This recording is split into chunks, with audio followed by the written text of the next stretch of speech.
Hai all, solusi untuk kamu yang punya komputer tapi kekurangan USB.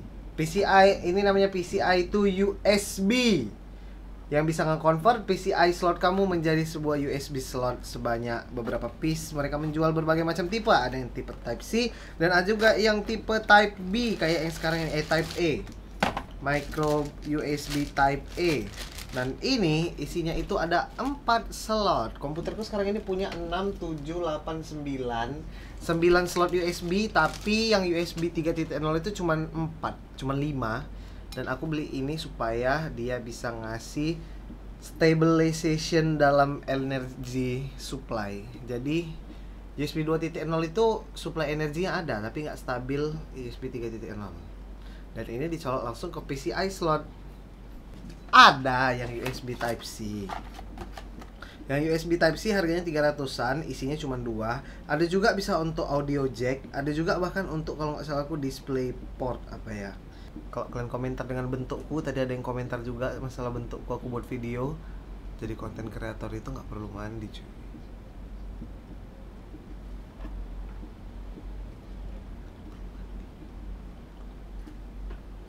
Dan kita dapat kaset yang bahkan nggak tahu aku apa gunanya ini. 2025 masih ada orang pakai kaset. Komputerku aja dari 2017 udah nggak punya CD-ROM. Tapi kita butuh kodenya untuk diinstal drivernya online. Jadi kita simpan ini, driver XH390 namanya. Kita dapat plastik apa namanya, statik, apa, anti statik. Nah, kita kembali ke device-nya. Ini device-nya, device itu kecil. Dia kurang lebih dia bentuknya kayak VGA card. Nanti kita pasang di slot VGA di bawah slot VGA, karena slot VGA sekarang ada isinya. Dan di belakangnya ini ada Molex, slot Molex yang dipakai untuk supply power. Jadi walaupun ini dicolok langsung ke PCI Express, dia tetap butuh supply power langsung dari power supply. Nah, ini kita pasangnya nanti modelnya tuh kayak gini. Jadi nanti kalian bisa akses dari belakang. Jadi rear panel device. Mending daripada basa-basi, mending kita install sekarang. Sebenarnya kalau ditanya proses install itu nggak ribet, tapi dia agak nyusahin. Kenapa? Karena posisinya itu dia di bawah VGA. Aku nggak tahu VGA aku ini slotnya masih bisa masuk PCI Express apa nggak, karena VGA-nya itu terlalu beefy gitu.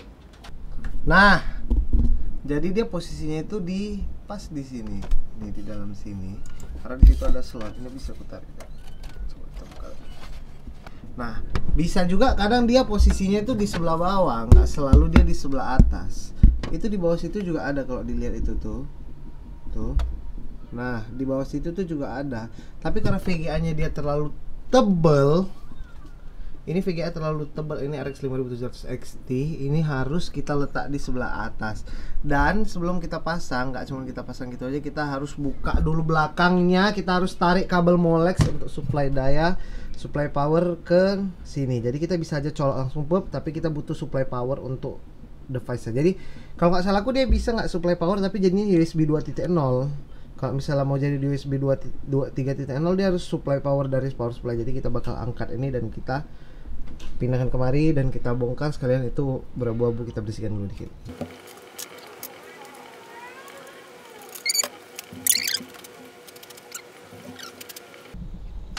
Nah, kurang lebih begini penampakan komputernya. Ini kabel-kabelnya, kabel belakang, dan kita harus tarik kabel Molex. Kabel Molex itu dia yang modelnya pinnya ada 4, tapi dia nampak pinnya itu kelihatan dia warna. Nah, ada 4 dan kita harus keluarin. Nah, kayak gini. Molex itu dia kayak gini. Kelihatan nggak sih? Nih, ini namanya Molex. Yang Molex ini nanti kita bakal pasangkan di sini. Jadi dia nanti bakal ada kayak gini kurang lebih. Dan nanti ini kita pasang, jadi dia tetap ada supply powernya. Kita harus cari Molex yang nganggur. Yang jadi masalah, aku seingatku ini power supply Molexnya cuma ada 2 macam, yang di tengah-tengah sama yang di ujung. Kalau yang di ujung bisa nggak aku ambil? Ini ada kabel yang di tengah-tengah SSD, kita pindahkan. Karena yang ini Molex yang kupasang sekarang ini tuh untuk kipas. Jadi kalau misalnya ini nggak ada, kipasku mati semua.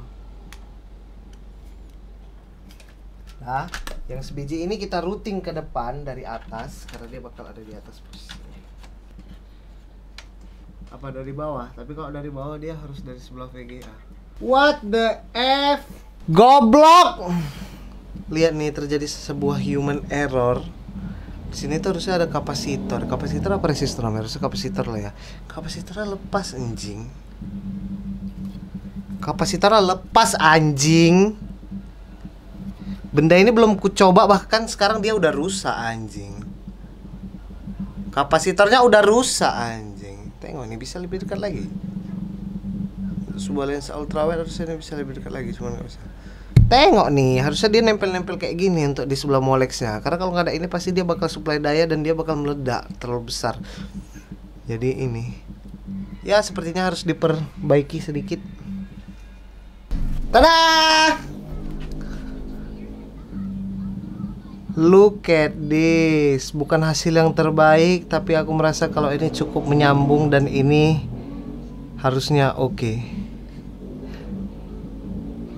Daripada aku harus membeli lagi atau mengklaim garansi, lebih baik aku perbaiki. Dan aku tidak tahu ini bakal rusak, bakal membuat komputerku meledak, atau ini yang meledak, atau rumah ini yang meledak.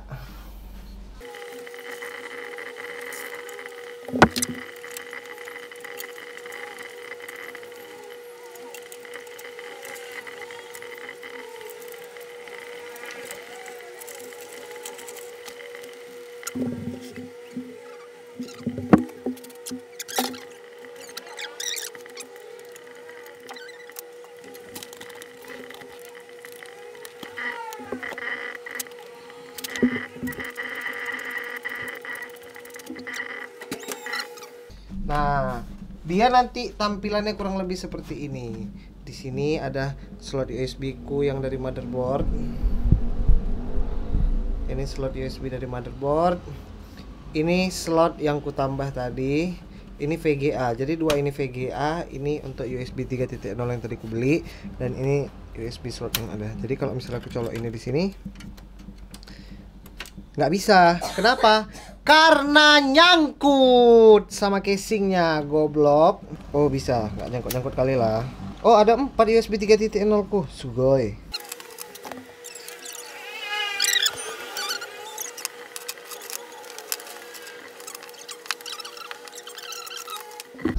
Oke, sudah terinstall dan dia sudah menyala, tapi kita nggak tahu dia display atau bisa dipakai apa enggak. Nggak ada indikator error. Kita bakal coba pasang satu-satu.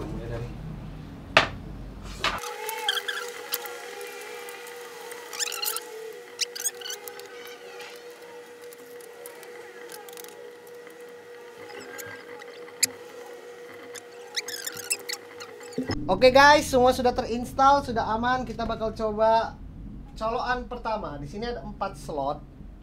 Aku bakal coba dari yang paling basic. Wireless mouse receiver yang bakal kita colok ke situ. Oke, bisa? 1. Oke, bisa. Kita bisa tutup side panelnya. Ini dongle Logitech untuk headset Logitech G304 bisa masuk, tapi nggak bisa ngirim data, yang artinya dia nggak harus pakai driver. Aku belum install drivernya sih. Coba nanti mungkin kalau misalnya bisa aku bakal update. Tapi yang pasti untuk saat ini nggak bisa plug and play, yang bisa cuman mouse. Jadi ini bakal tetap kucolok ke motherboard. Terus card reader bisa dipasang ke situ. Bahkan kita bakal coba. Ini card readerku dia nggak yang kencang-kencang kali ya, tapi kita bakal coba. Speednya kencang kok. Berapa giga itu tadi? Oh ini coba 4 giga, kita tengok speednya berapa. Oke, untuk card reader dia tetap full speed, sesuai dengan spesifikasi card reader, berarti dia USB 3.0 approve. Oke, udah siap. Recommended.